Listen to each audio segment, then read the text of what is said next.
Dia sangat perhatian kepada the next generation. Dan itu Alkitab. Itu sebabnya saya ulangi, jangan asal kawin. Saya selalu mengajar pada anak-anak muda. Yang kalian butuhkan bukan pacar. Ingat itu. Yang kalian perlukan, kalau engkau anak perempuan, maka di benak saudari harus ada konsep, siapa akan jadi calon papa buat anak-anakku nanti. Ingat, calon papa untuk anak-anakku siapa?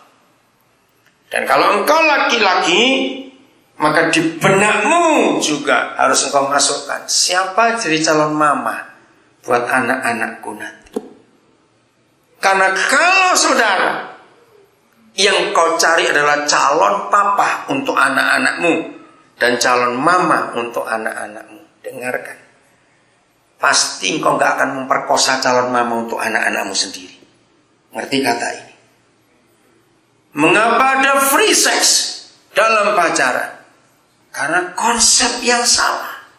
Kan cuma pacar. Tapi kalau calon papa untuk anak-anakku nanti dan calon mama untuk anak-anakku, kau akan jaga dalam kekudusan itu. Beda bukan? Anak-anak muda, perhatikan ini. Bahwa setiap pernikahan akan melahirkan keturunan. Yang Tuhan cari keturunan ilahi. Bayangkan itu. Maka itu dalam hidup ini saudara, firman ini gak boleh kita anggap enteng. Tuhan mau kita sungguh-sungguh serius dengan Dia. Selalu mengikuti apa yang Tuhan ingin untuk kita kerjakan dalam hidup. Indah sekali kalau kita hidup seperti yang Tuhan katakan. Generasi berikut akan jadi generasi yang sungguh luar biasa. Kita lihat Yesaya 48 ayat yang ke-19. Ini sebagai salah satu bukti bahwa Tuhan kita adalah Tuhan yang sangat concern dengan the next generation. Tuhan yang sangat perhatian kepada generasi yang berikutnya. Sudah 48 ayat 19. Maka apa kita? Baca yang lain. Maka apa kita? Keturunanmu akan seperti pasir dan anak cucumu seperti kersik banyaknya. Bukan cuma banyak. Ini yang Papa tetapkan. Nama mereka, nama anak cucu cicit keturunan kita semuanya.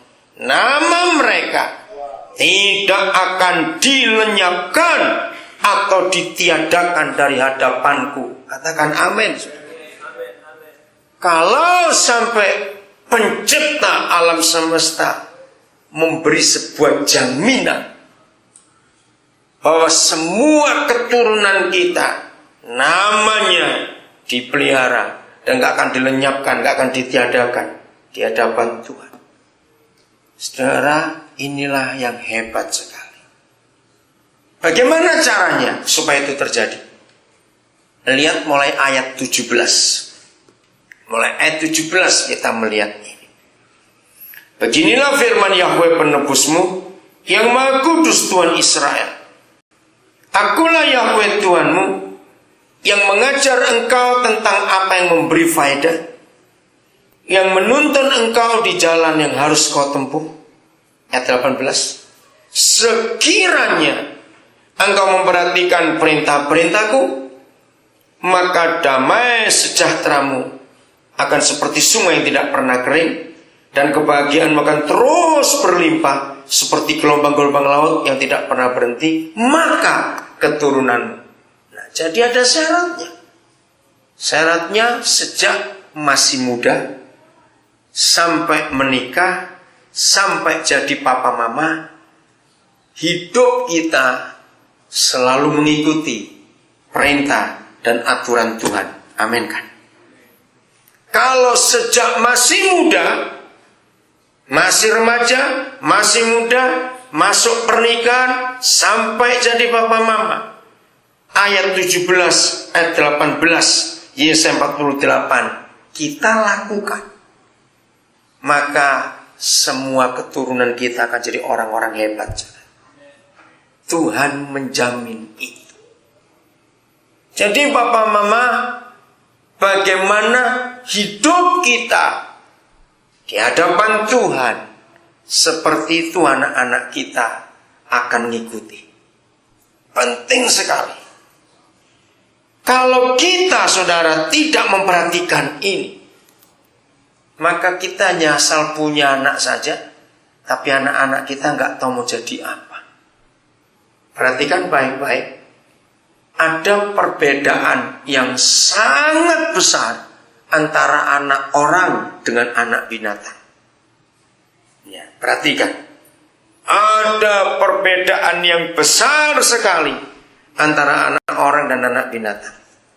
Kalau Darwin pada waktu itu mempelajari ini dulu, gak akan ada teori evolusi. Karena memang beda. Binatang dengan manusia itu beda sama sekali. Anak binatang tidak perlu diajar. Jadi kalau saudara lihat ada seekor anak burung netas dari telur, jangan buang-buang waktu, beritahu dia, kamu mesti terbang ya, jangan lompat-lompat. Kamu terbang. Anak burung gak usah diajar. Begitu pula kalau ada anak ikan netas dari telurnya, jangan diajari kamu berenang ya, jangan di darat. Ngerti maksud ini, saudara? Begitu pula anak anjing lahir, jangan diajari gonggong, jangan nyanyi, ayo gonggong. Nggak perlu. Iya atau tidak? Sebab binatang itu akan otomatis jadi seperti induknya. Binatang tidak perlu diajari. Tapi lihat, kalau anak orang tidak diajari jadi orang, dia pasti jadi orang-orangan. Itu bedanya. Kenapa? Karena manusia itu peniru. Dia niru, ngikuti apa yang ada di sekitarnya. Itu anak orang. Maka itu mengapa karakter atau sifat tidak menurun dari orang tua. Kenapa? Tergantung anak itu besarnya di lingkungan yang bagaimana. Banyak orang sampai hari ini masih menganggap sifat itu nurun dari orang tua. Tidak. Buktikan. Saudara yang lebih dari satu kakak beradik, 2 atau 3 atau lebih, dari satu papa dan satu mama, kalian bersaudara sifatnya sama atau beda? Nah, padahal papa sama, mama sama. Kenapa beda? Karena tergantung suasana hari itu. Misalnya waktu anak pertama lahir, orang tua lagi jaya dalam hal ekonomi. Wah, melimpah, apa saja bisa. Anak kedua lahir, misalnya, ekonominya hancur. Papa mama berkelahi terus. Nanti anak pertama dan anak kedua akan beda sifat. Anak ketiga lahir, anak dititipkan pada oma opanya, beda lagi. Anak pertama lahir di Amerika misalnya, anak kedua lahir ada di Australia, akan beda sifatnya. Lingkungan itu mempengaruhi anak itu. Maka itu sangat dipentingkan sebagai orang tua, sebagai pembidik dari anak-anak itu. Tahu sasarannya, mau dibawa kemana anak-anak ini. Maka itu nggak asal kawin, nggak asal beranak. Kata ini memang nggak baik, tapi saya harus ngomong. Kalau saudara asal kawin, asal beranak saja, hancur itu anak-anak. Apalagi kalau ada orang tua tidak mau tahu dengan anak-anak. Terserah, pokoknya ini uang, pokoknya uang, terserah kamu. Liar, anak panah itu nggak punya tujuan yang pasti.